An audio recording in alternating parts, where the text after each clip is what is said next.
Good morning students, welcome to Karthikeya IAS Academy. So today on 23rd May 2020 we are going to deal about 5 important current affairs topics. So if you want to access Karthikeya IAS Academy current affairs, just you can log on to www.karthikeya IAS Academy. So otherwise srikarthikeyaisacademy.in. If you open the current affairs, daily current affairs part, you can see all the current affairs we are uploading in a very systematic way. So this is on 23rd May 2020 current affairs. If you click on here, you will get these are the 5 important topics for today. The first topic is new incidences change the dynamics of India and China border. So recently, India and China, there are 23 disputed and most sensitive areas along the unresolved 3,488 kilometers, the border line that is called line of actual control. So the most important 2 sensitive areas of Aksai Chin and Arunachal Pradesh, both the countries are trying to take an advantage of these areas. So India record about 300 transgressions by PLA troops every year. So in news, India has recently increased its patrolling. So in the line of actual control, this is turn increase the bolstering of China's troop in the region. What is the details? In 2020, India has been entering China occupied region. That is, India has recently constructed defense facilities across the borders of Galwan Valley region. This is the main reason behind the China's troops, which are very frequently coming to the Aksai Chin region. So following by on May 5th, 2020, Indian and Chinese armies clashed in the area called Pancghayat Secretary Lake, that is area in Ladakh. There was a similar phase of near Nakula Pass, which is very important for the exam. So the student has to remember this pass where it is important. And what is the issue behind this effect? So in UPSC or APPSC, this comes under either international issue or the security issue. So what is the issue? Both India and China claim the regions Aksai Chin and Arunachal Pradesh, they belongs to their region. The military clashes are occurring as the countries have not come into conclusion in demarcating the boundary. So what is India's stand and what is China's stand? The India demands for the 2 lines in the border. That is, one line which is close, that is a line that China's do not cross it, and another line that India will not cross, because without proper demarcation, the troops are coming very close to the Aksai Chin region, that is line of actual control, and they're fighting each other. So India's stand is there are 2 types of lines. So one is one line which is the China should not cross, and another line the India should not cross. Between the 2 lines there should be some gap. And China's demand is, China is asking about a comprehensive code of conduct for the forces of both the countries, but India is not accepting it. See, this is a very simple information, just you have to understand what is the real issue of it. So why the Indian actions being called illegal? Because the Indian patrolling the border is being called illegal because this is because of 2013 border defense cooperation agreement that was signed by India and China. So the patrol shall not be allowed on the sites where there is no common understanding. Are you getting my point, sir? So అంటే విద్యార్థులు మరీ very tough రీజన్కి వెళ్ళిపోకుండా అసలు ఈ issue ఏంటి, line of actual control ఎక్కడ ఉంది, రీసెంట్గా ఎందుకు అక్కడ ఇష్యూస్ అవుతున్నాయి, ఒక చిన్న ఐడియా కోసం మీరు వస్తే సరిపోతుందండి. Then second important current affairs, ఈ exploration underneath Assam national park receive environmental clearance. So this is another important topic for today's current affairs, that is Assam. So if you see that northeastern state, Assam is the most important state. In Assam, there are several national parks are there. One is Kaziranga National Park, second is Manas National Park. The Kaziranga National Park is very important for single-horned rhinoceros. Generally, environmental clearances will not be took place in the national park regions. But recently the government about 1.5 kilometers outside of this region has given to Oil India Limited for further exploration, that is for hydrocarbons. So the major exploration by the Oil India Limited beneath the Dibru-Saikhowa National Park, very very important అండి. ఈ Dibru-Saikhowa national park ఎక్కడ ఉంది, అక్కడ ఏమైనా నది ప్రవహిస్తుందో అనేది కూడా మనం చూసుకుంటూ ఉండాలి. అదర్వైజ్ ఏమవుతుందంటే some times examination point of వ్యూలో నేషనల్ పార్క్ పక్కన రివర్ అడుగుతున్నాడు మ్యాచ్ ద ఫాలోయింగ్స్. సో కాబట్టి మనం చూసుకోవాల్సి ఉంటుంది. There were concerned that the project would affect the flora and fauna in this region. So, but the park is the only one region in India that supports the feral horses. But feral horses ఉన్నాయి అనే ఉద్దేశంతో mention చేశారు కానీ, so the government has given extension for the clearance.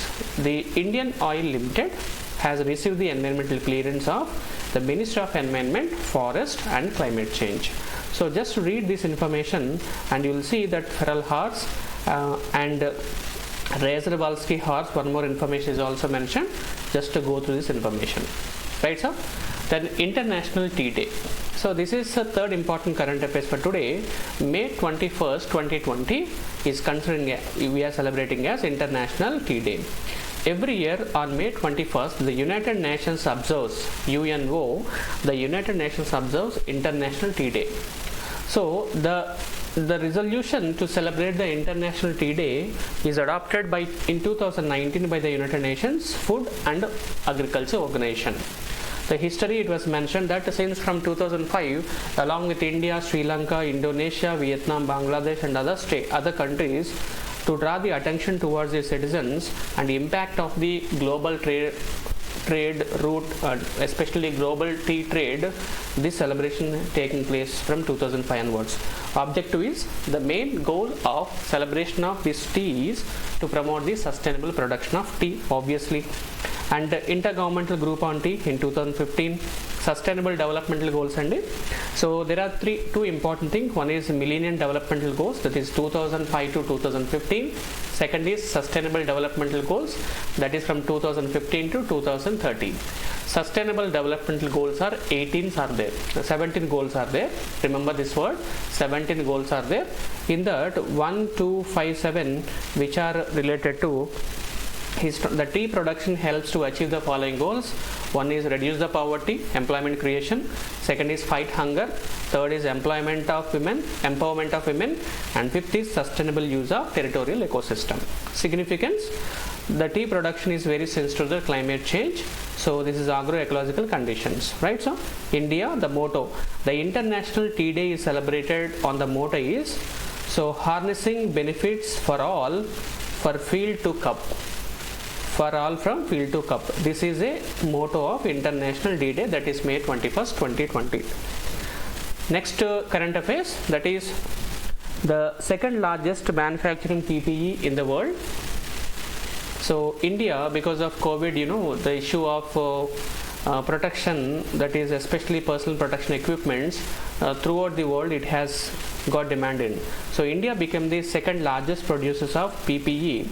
China is the leading producer of PPE. This is a prelims important question అండి. So they can ask you, India is the largest అని చెప్పేస్తాడు and China is the second అంటూ ఉంటాడు. So you can just go for first one. The Ministry of Textile has been taking several measures. So కాబట్టి which of the following ministries taking care of this PPE అన్నారు అనుకోండి, that is Ministry of Textile, not Health, Ministry of Health కాదు.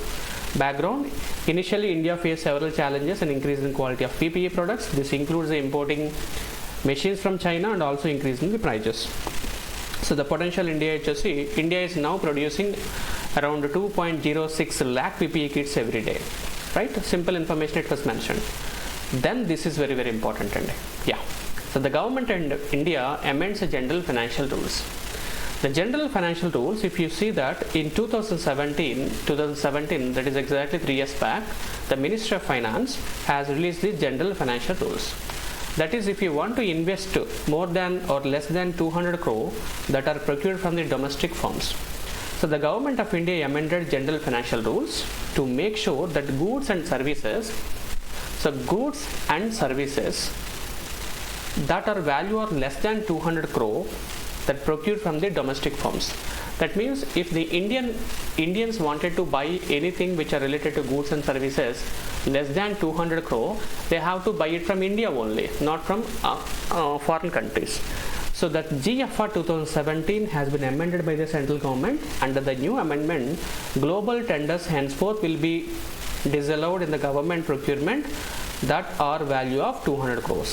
This was announcement of Atmanirbhar Bharat Abhiyan, very very important scheme. So this Atmanirbhar Bharat Abhiyan scheme గురించి మనం discuss చేస్తాము. About 20 lakh crores of fund కేంద్ర ప్రభుత్వం దీనికోసం invest చేస్తూ ఉంది. So general financial rules ఒకసారి చెక్ చేసుకోండి.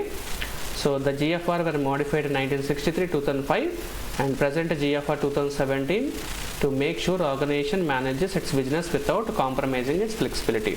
సో గ్లోబల్ టెండర్స్ గురించి మెన్షన్ చేశాడు. దెన్ ప్రధానమంత్రి, సో ఈ టాపిక్ మళ్ళీ మనం నెక్స్ట్ ఇక్కడ రెడీగా చూద్దామండి. Just after the completion of this topic I'm going to discuss. Then Pradhan Mantri Gram Sadak Yojana coir geotextiles approved for rural road construction. You can imagine Pradhan Mantri Gram Sadak Yojana. This is the image where you can see the coir roads అంటున్నాడు. So under Pradhan Mantri Gram Sadak Yojana, the coir geo textiles are to be used in rural development. This is done by the National Rural Infrastructure Development Agency. So the National Rural Infrastructure Development Agency is constructing this one. What is coir textiles? So they are made up of coir and last up to 3 to 5 years. So the coir geo textiles degrades into humus which enriches the soil. ఈ coir అంటే పీచు పదార్థాలతో తయారు చేయబడుతుంది కదా, so దాంతో తయారు చేసేటువంటి కన్స్ట్రక్టర్ రోడ్ ఈ రోడ్ల కోసం ఉపయోగిస్తున్నారు.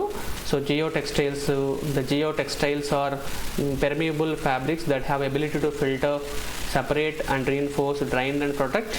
So just a small information they have mentioned. Pradhan Mantri Gram Sadak Yojana 3. So it's important and the phase 3 of Pradhan Mantri Gram Sadak Yojana was launched in December 2019. It focuses on consolidation of 1,25,000 kilometers of route. It mainly includes the major rural links. The aim to construct the Gramin agriculture markets, hospital, higher secondary school. Right, this is the 5 important topics just only for understanding this topic. And now the important Atmanirbhar Bharat Abhiyan. Right, just to move on. So the government recently, because of COVID-19, the issue of economic situation, so the government announced an economic stimulus package of 20 lakh crores of rupees for the reforms of Atmanirbhar Abhiyan Yojana, that is Self-Reliance India. Make in India program lage untundi idi kuda, but Self-Reliance India. So made in India and made by the Indians only. So the intended objective of this plan is twofold. రెండు రకాలుగా ఉంటుందండి. First ఏంటంటే the interior measures such as liquidity infusion into the market, that is by cash transfer to the poor. So that is directly the cash transfer to the poor. The second is long-term reforms, that is growth critical sectors to make them globally competitive and attractive. So together, these steps may revive and economic activity, so impacted the COVID-19. So in this video, I have mentioned this document. I am going to send it in WhatsApp group to the group 1 and the civil service aspirants. So what is the impact of this stimulus package on especially primary sector, secondary sector and tertiary sector? What are the associated challenges? That is issue related to liquidity, lack of demand, lack of backward and forward linkages, and going fiscal deficit in mobilizing finances. And finally, steps taken by the government, enhanced demand, mobilizing finances, and holistic reform. And finally, conclusion. Right, my dear students? So this may be a 10 marks question. Preliminary point of view మీకు just ఆ programme గురించి అడుగుతారు, ఏ ministry కోసం ఎంత కేటాయించారని అడిగే అవకాశం ఉంటుంది. ఇంకా స్టిల్ గవర్నమెంట్ దాని మీద వర్కౌట్ చేస్తుంది కాబట్టి సో ముందుగా ఈ ప్రోగ్రామ్ మీద చదువుకుంటే సరిపోతుంది. So thank you very much. Have a nice day.